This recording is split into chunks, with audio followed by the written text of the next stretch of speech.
Hello guys, welcome to my YouTube channel. My name is Harjeet Kaur. हम कर रहे हैं इंडियन इकोनॉमी के ऑब्जेक्टिव क्वेश्चंस, जिसमें आज हम डिस्कस करेंगे नेशनल इनकम से रिलेटेड क्वेश्चन।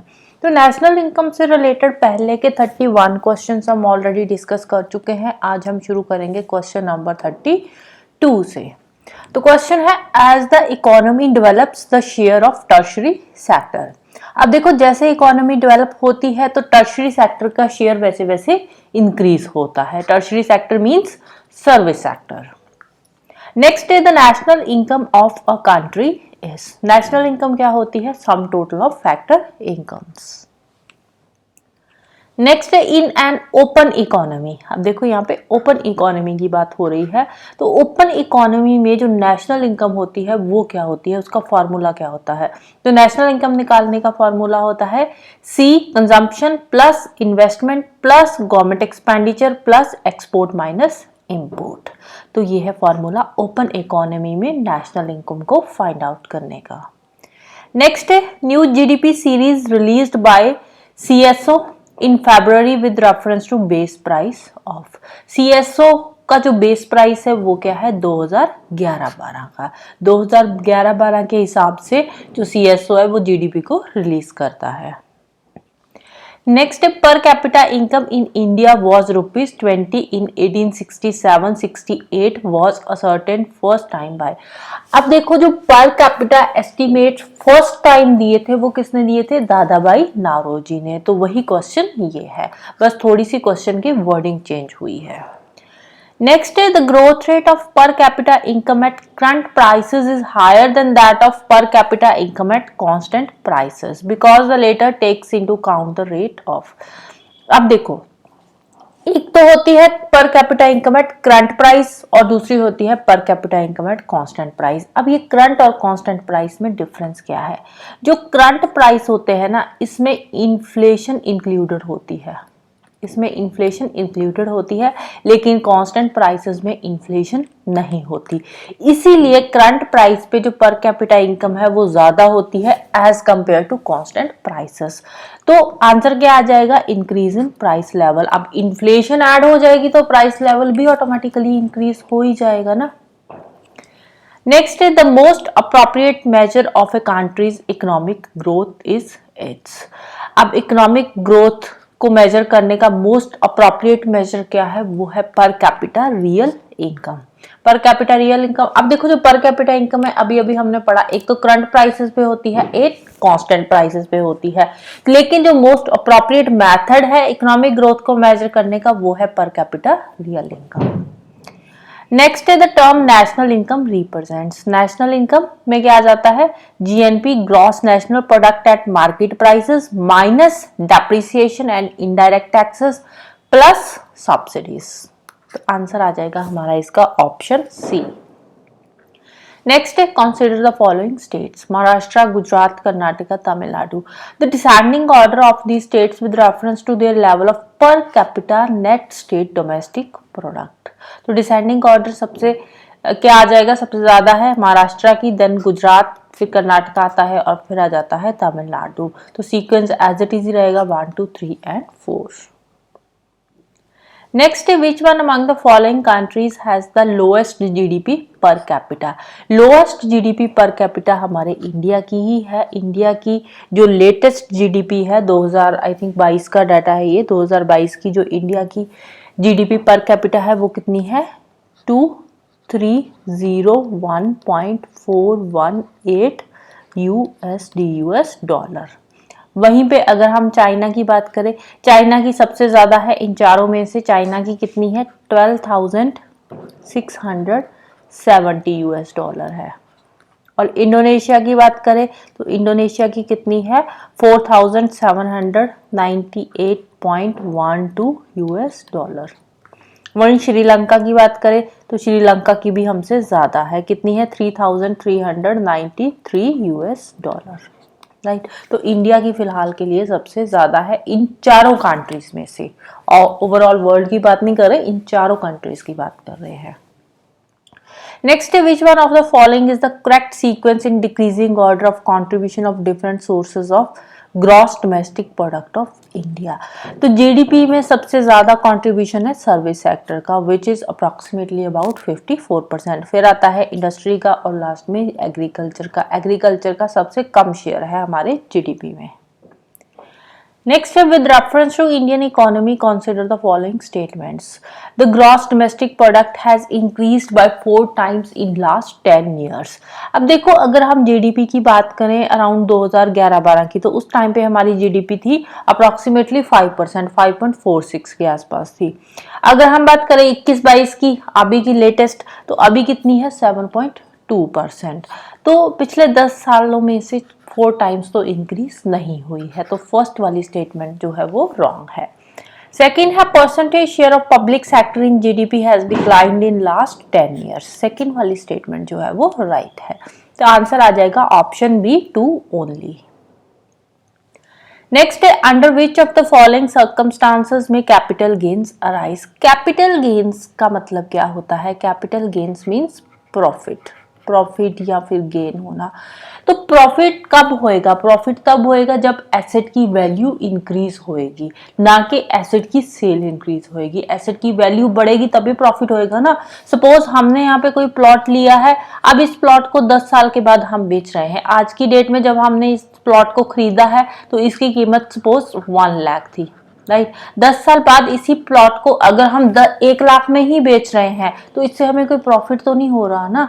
तो इससे क्या होगा? इससे नो प्रॉफिट नो लॉस। अगर हम इसी प्लॉट को 10 साल के बाद 10 लाख का बेचे तो उस केस में क्या होगा? हमें प्रॉफिट होगा। मतलब अगर इसी प्लॉट की वैल्यू, इस एसेट की, कोई भी एसेट है, अगर उस एसेट की वैल्यू इंक्रीज हो रही है तो हमें प्रॉफिट होगा। इट मींस कैपिटल गेन होगा। तो कैपिटल गेन कब होगा? जब किसी भी एसेट की वैल्यू इंक्रीज होती है, ना कि सेल इंक्रीज होती है। तो फर्स्ट इन्होंने क्या दिया है option, when there is an increase in the sale of product. अब देखो, सेल इंक्रीज होने से कैपिटल गेन्स नहीं होते। सेकंड है when there is a natural increase in the value of property. हाँ, अगर प्रॉपर्टी की वैल्यू इंक्रीज हुई है, नेचुरली उसकी वैल्यू बढ़ गई है। अब यही प्लॉट है, पहले 1 लाख का था, अब ये 10 लाख का है, या आज 1 लाख का है, आज से 10 साल बाद 10 लाख का हो जाएगा। तो इसकी वैल्यू इंक्रीज हुई है, तो इससे क्या होएगा? कैपिटल गेन होएगा। थर्ड है when you purchase a painting and there is a growth in its value due to increase in its popularity.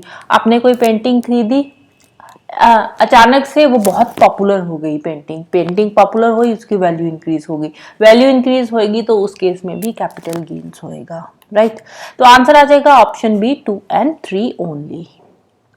Next है in India the overall index of industrial production, the indices of 8 core industries have a combined weight of 37.90%. Which of the following are among those 8 core industries? अब सबसे पहले बात करते हैं 8 core industries की। तो 8 core industries कौन सी है? इसमें सबसे पहले आता है कोल, दूसरे नंबर पे आता है क्रूड ऑयल, थर्ड कौन सी है? नेचुरल गैस, फोर्थ नंबर पे आती है रिफाइनरी प्रोडक्ट्स,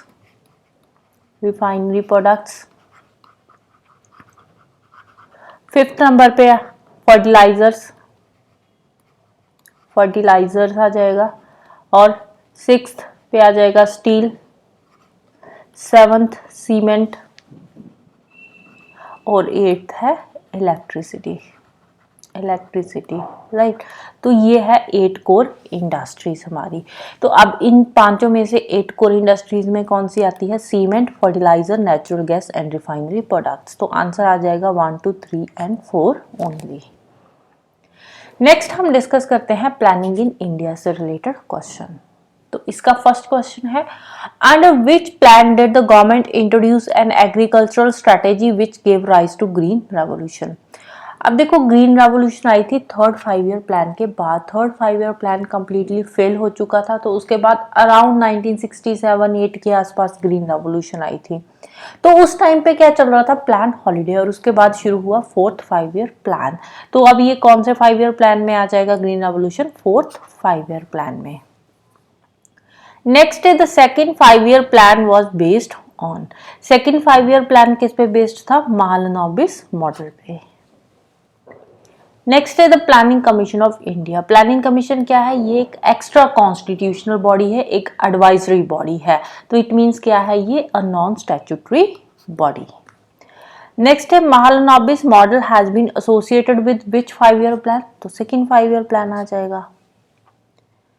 नेक्स्ट है which plan gave emphasis on removal of poverty for the first time? Removal of poverty की बात हुई थी 5th 5 ईयर प्लान के टाइम पे। 5th 5 ईयर प्लान का जो ऑब्जेक्टिव था वो क्या था? To eradicate poverty and self reliance. और इसका स्लोगन भी क्या था? गरीबी हटाओ। तो इसका स्लोगन ही था गरीबी हटाओ, और इसका ऑब्जेक्टिव क्या था? To eradicate poverty and self reliance. Next है the period of 11th 5 year plan. 11th 5 year plan जो था ये कब से कब तक था? 2007 से लेकर 2012 तक का टाइम पीरियड था। नेक्स्ट है the planning commission of India was constituted in. Planning commission कब बना था? 1950 में। तो फर्स्ट 5 ईयर प्लान 1951 से शुरू हुआ था। नेक्स्ट है which one of the following is not correct? First 5 year plan 51 से 56 तक था, बिल्कुल सही है। सेकंड 56 से 61 तक था। थर्ड 61 से 66 तक था। फोर्थ 5 ईयर प्लान का जो टाइम पीरियड शुरू होता है 69 से शुरू होता है, क्योंकि 1966 से लेकर 69 तक तीन जो थे ये एनुअल प्लान्स इस टाइम पे बने थे, राइट। तो जो फोर्थ 5 ईयर प्लान का पीरियड है ये 69 से शुरू होता है। तो डी वाला जो ऑप्शन है ये नॉट करेक्ट है। नेक्स्ट है in the post independence period economic reforms was first introduced in India under. Economic reforms कब आए थे? जिसको एलपीजी रिफॉर्म्स भी बोलते हैं। एलपीजी रिफॉर्म्स आए थे 1991 के टाइम पे। तो उस टाइम पे गवर्नमेंट थी पीवी नरसिम्हा राव की। 1990 के टाइम पे इनकी गवर्नमेंट आई थी। नेक्स्ट है only one of the following can be the ex officio chairman of the planning commission. He is the. अब प्लानिंग कमीशन का एक्स ऑफिशियो चेयरमैन कौन होता है? वो होता है हमारा prime minister. Prime minister is the ex officio chairman of planning commission. जो प्लानिंग कमीशन है ना, इसके बारे में एक और बात आपको बता दूं, प्लानिंग कमीशन अभी के लिए एग्जिस्ट नहीं करता। 2014 के बाद जो प्लानिंग कमीशन था वो खत्म हो गया था और इसकी जगह पे आया था नीति आयोग, राइट। तो अभी के लिए प्लानिंग कमीशन को रिप्लेस किसने करा है? नीति आयोग में। नीति आयोग के अंडर प्लानिंग का काम होता है। प्लानिंग कमीशन जो बॉडी है वो अब एग्जिस्ट नहीं करती, राइट। लेकिन फिर भी अगर इंडिया की इकोनॉमिक हिस्ट्री से क्वेश्चन आएंगे तो उसमें प्लानिंग कमीशन में से क्वेश्चन पूछे जा सकते हैं, right. So this is all about today. तो जाने से पहले वीडियो को लाइक कर देना, शेयर कर देना और चैनल को सब्सक्राइब कर देना। Thank you, bye bye and have a nice day.